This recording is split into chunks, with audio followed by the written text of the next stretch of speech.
And welcome to another Mark Bishop Show. You know, few people realize that horses are some of the most abused animals on the planet. And PETA, challenging two of the worst exploiters, the horse racing industry and Anheuser Busch. So for generations, Anheuser Busch has hitched those Clydesdales to Budweiser wagons to promote their beer and a wholesome image. But the brand's decades-long marketing strategy, which equates these beautiful horses to American values, comes at a high cost for the Clydesdales. Kathy Guillermo, Senior Vice President of Equine Matters for People for the Ethical Treatment of Animals, our good friends PETA. I'd like to welcome you, Kathy. What's going on with these cosmetic clips? PETA's launched a campaign, apparently, to compel the brewer to leave the horses' tails intact. Good morning.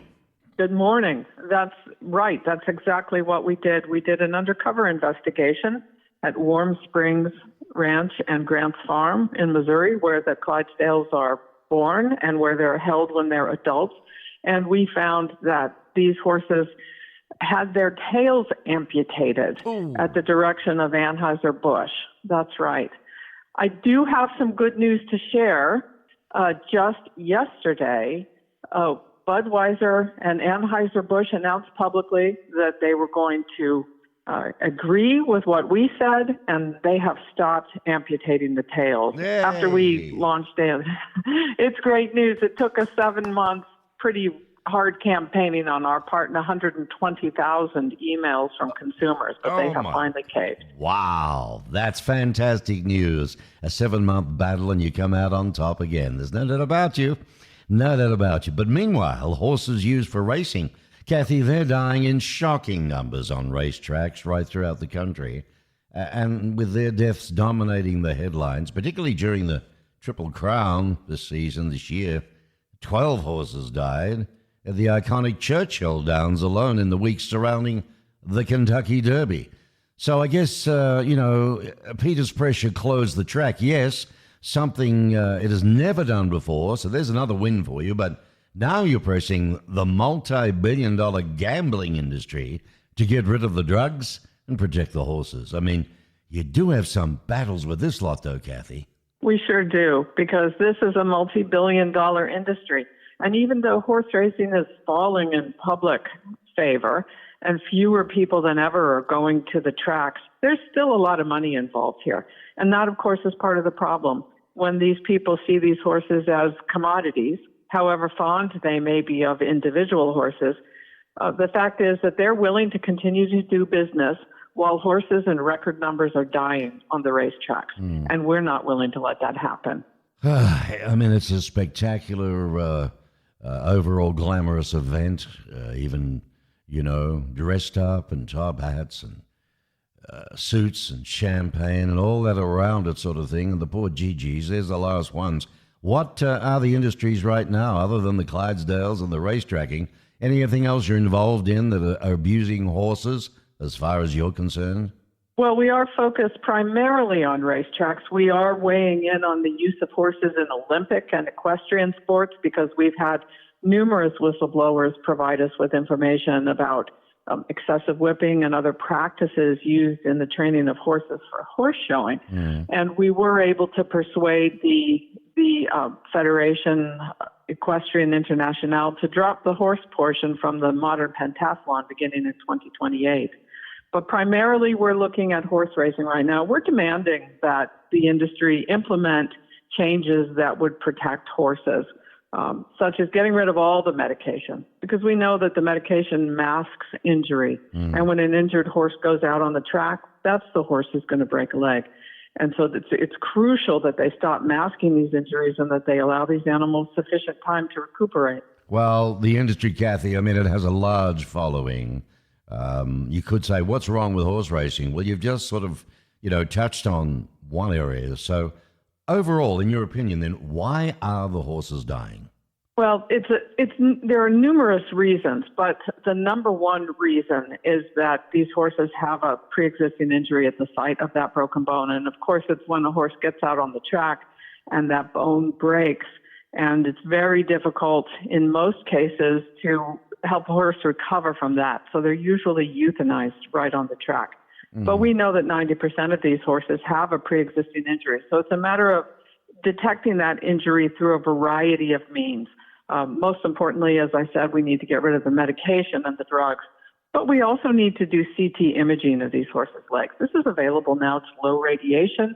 It's easy. The horses walk onto the machine. They don't have to be anesthetized. And it will spit out a report revealing whether there are any lesions or soft tissue injuries or bone injuries that may make a horse vulnerable. I've been out to the tracks many times and to the big corporations that own the tracks promoting this. And nobody's willing to do it, I think in part because of the cost, but also because I think they're a little worried about what they find. Yeah. If they can't run a horse who's injured, how many horses are they going to have? Well, that's right. That's it. Yeah, you're right, because it costs a bit of money to bring them all in.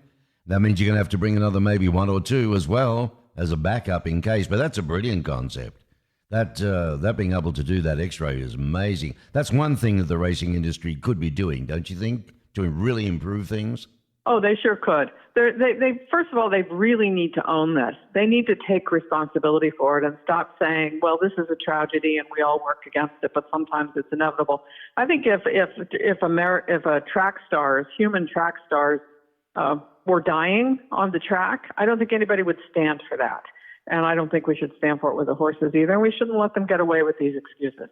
Well, you've been Senior Vice President of PETA's Equine Matters Department for, 34 years. You've been with PETA 34 years. You've overseen the release of multiple horse racing investigations that have exposed the death of young horses at thoroughbred auctions, the export and slaughter of U.S. horses in Canada, Japan, Mexico, and South Korea, and the dangerous misuse of medication by horse trainers, which, of course, has led to the introduction and passage of federal legislation. You've seen quite a bit. You know what you're talking about. I mean, you've got some massive battles on your hand. PETA going after Budweiser. That's sort of, leading history now, isn't it? You're leading the way. I think it's this shift in the not just America, but around the world, the attitude of the public toward what is okay to do to animals and what is not acceptable. And once Ringling went down and closed its doors and got the animals out, that was a very important moment in history, because that was the public saying, look, we're not willing to see animals suffer for entertainment anymore. So huge battles, yes. But I think these corporations are going to discover that if they want to have any following at all, they better pay attention. From my listeners' point of view in closing, because they may have just come on, what's the big deal about? Okay, well, how does tail amputation affect a horse? And are there, really alternatives to tail amputation as it is? Yes, it's a cosmetic procedure. Budweiser was doing it, or Anheuser Busch was doing it to the Budweiser Clydesdales so that they would look a certain way when they were pulling the wagons. And I think most people wouldn't be paying attention to that. But if you Google the images of the Budweiser Clydesdales, you'll see that what should be a long, beautiful, flowing tail is basically a little knob on the horse's rump with a ribbon tied around it. And it does have a lifelong impact and impairment on the horses. Most importantly, they can't swish away biting insects. So if you can imagine being in a room full of mosquitoes and your hands are tied behind your back, that's what it's like. This is their first line of defense. Yes. That's right. No fun at all. It does it impairs their balance as well. They run, they stop, they turn. The tail is part of the spine. So when that tail bone is severed, that really affects, to a great extent, their balance as well as their communication with other animals. Well, you're probably going to get the jumpers and the dressages and all the rest of it saying to you that they're used to it, they like it and all of this. But look, fantastic job. Listeners, you can go to PETA.org, Kathy. Is that the best site right now? That would be the best place to go, yes. Fantastic. It's all there. Wonderful story. Doing a marvelous job. Folks, www.PETA.org, O-R-G. Kathy Guillermo, Senior Vice President of PETA. She also, her work is amazing. She's resulted in the formation of the racing industry's first ever industry-supported retirement program for horses. Marvelous job. And thanks for your time, Kathy. Keep up the good work. Thank you. I appreciate it very much. Goodbye.